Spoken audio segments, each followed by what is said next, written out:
Bondi Beach, Sydney, Australia, December 13, 2024, Friday, to 37 p.m. Temperature 30 degrees Celsius. 4,200 people on the beach. Tourists, families, children. Turquoise waves, white sand, sunshine. Postcard scenery. But in 4 minutes, this paradise will turn into hell. Because what the man walking through the sand carries in his backpack isn't a picnic basket. It's a semi-automatic Glock 19 pistol and 3 magazines. Total 45 rounds. And in 4 minutes, Australia's 28-year gun law miracle will begin to be questioned. To 41 p.m. First gunshot. People initially think it's a balloon popping. But when the second sound comes, panic begins. People running, screaming, falling over each other. The attacker, 34-year-old Damien Foster, advances toward the beachfront cafe terrace, cool-headed, determined, targeted, and continues firing. 9 minutes, 27 bullets, 4 people dead, 11 injured. Australia's bloodiest single-gun attack since the 1996 Port Arthur Massacre. To 50 p.m. Police surround Bondi Beach. The attacker has taken refuge inside a cafe. 7 hostages inside. Outside, 200 police, 12 snipers, 4 helicopters, and 3 TV channels broadcasting live. Australia holds its breath, because this incident isn't just a tragedy. This is Australia's biggest political taboo, the failure of gun laws. In 1996, after the Port Arthur Massacre where 35 people died, Prime Minister John Howard made a radical decision: ban semi-automatic weapons. Collected 650,000 guns from the public, implemented the world's strictest gun laws, and for 28 years, Australia experienced 0 mass shootings. 0. 28 years. This was a miracle the world praised, until Damien Foster picked up that Glock 19. But the real question, where did he get that gun? Because in Australia, possessing a semi-automatic pistol means 14 years in prison. Getting a license is nearly impossible. Even finding one on the black market is very difficult. So how did Damien Foster obtain that weapon? The answer is 4,300 kilometers away. Indonesia, Bali. And this answer could bring down the Australian government. For 20 p.m. the hostage crisis ends. Snipers neutralize Damien Foster. But it's too late now. 4 people dead. And Australia's gun law miracle has begun to be questioned. Because the serial number of the gun found next to Foster's body reveals something. This weapon was illegally brought to Australia from Indonesia. And this isn't the first time. December 18, 2024, Canberra, Australian Parliament.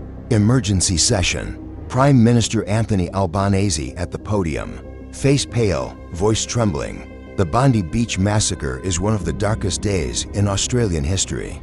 But this is also a failure. Our border security failed to prevent illegal gun smuggling. This is my failure, the government's failure, and today I announce we will take radical measures. But opposition leader Peter Dutton, from the Liberal Party, rushes to the podium. Mr. Prime Minister, you've been in power since 2022. For 2 years, you've weakened border security. For 2 years, illegal immigration has been at record levels. And now, illegal weapons are also flowing across the border.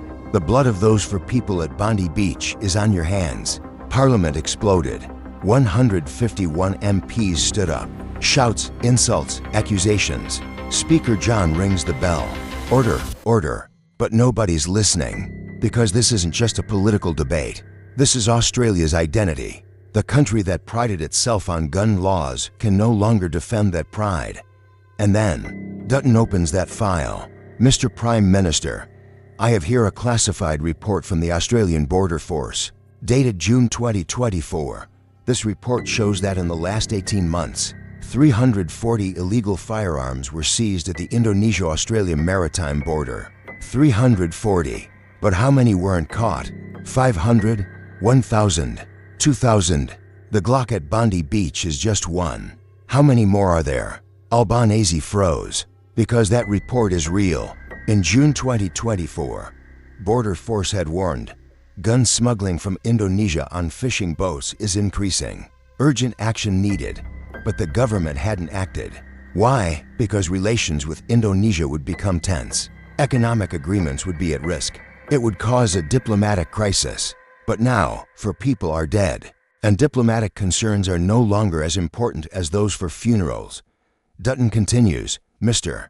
Prime Minister, in 1996, John Howard showed courage. He collected guns from the public. But now, guns are in criminals' hands. Because you didn't protect the border. You destroyed Australia's 28-year security in 2 years. And then, Senator Marine Faruqi from the Greens Party stands up. You're both wrong. She shouts, the problem isn't the border. The problem is, why does a person take a gun and shoot people? Damien Foster had been receiving psychological treatment since 2021. Depression, paranoia, violent tendencies. The system failed him. The healthcare system failed. Social services failed. But you only talk about guns and borders. Now Parliament is divided into three. Government, we'll increase border security. Opposition, border security wasn't enough already. You made it worse. Greens, the problem isn't guns. It's social issues. And the Australian public, at home in front of their TVs, is confused. Because for 28 years, there was no gun debate. But now, American-style gun debate has come to Australia. And worst of all, the numbers. According to the Australian Federal Police, in 2023, illegal firearm seizures increased by 47%. In 2024, another 60% increase. In 2022, 89 illegal guns seized. In 2023, 131. In 2024, 212. The trend is clear. Illegal guns are flowing into Australia. And Bondi Beach is just the beginning. December 23, 2024. Albanese holds an emergency press conference. Today I announce 5 radical measures. 1. 24/7 drone patrols begin at the Indonesia-Australia maritime border. 2. Australian Border Force budget increased by $400 million. 3. Minimum sentence for illegal firearm possession raised to 20 years. 4. X-ray scans at all ports and airports tripled. 5. Emergency gun smuggling summit with Indonesian government. But Dutton says it's not enough. These measures should have been taken 2 years ago.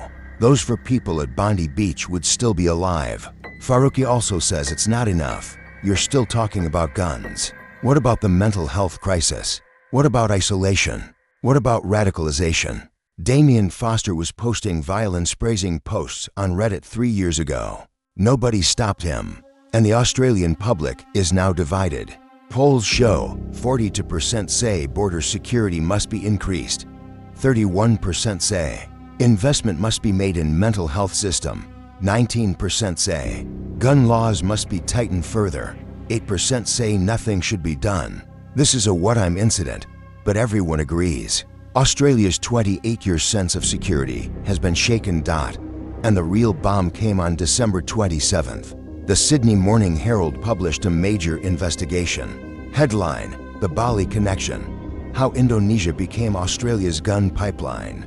The paper found after 6 months of investigation, at least 12 organized crime groups in Bali are smuggling guns to Australia. Method: luxury yachts, fishing boats, private jets, even diplomatic pouches. And the Indonesian government either doesn't know, turns a blind eye, or is involved. Albanese now enters international crisis, has phone conversation with Indonesian President Prabowo Subianto. But Prabowo refuses. Australia's border security problem is not our problem. If your border is weak, that's not our fault. Diplomatic crisis erupts. And now, Australia is fighting on 3 fronts. In domestic politics, Albanese and Dutton are clashing. In the international arena, tension with Indonesia. In the streets, the public is divided. At Bondi Beach, for funerals. And everyone is asking the same question. Has Australia's 28-year gun law miracle ended? The answer will become clear in the coming months. But one thing is certain. The 27 bullets Damien Foster fired at Bondi Beach didn't just kill for people. They also killed Australia's security myth. And now, everyone is wondering, where will the next Bondi Beach be?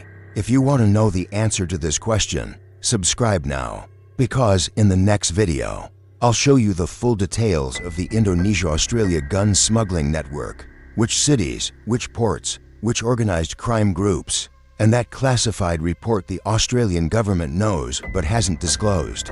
The truth is much darker than you think.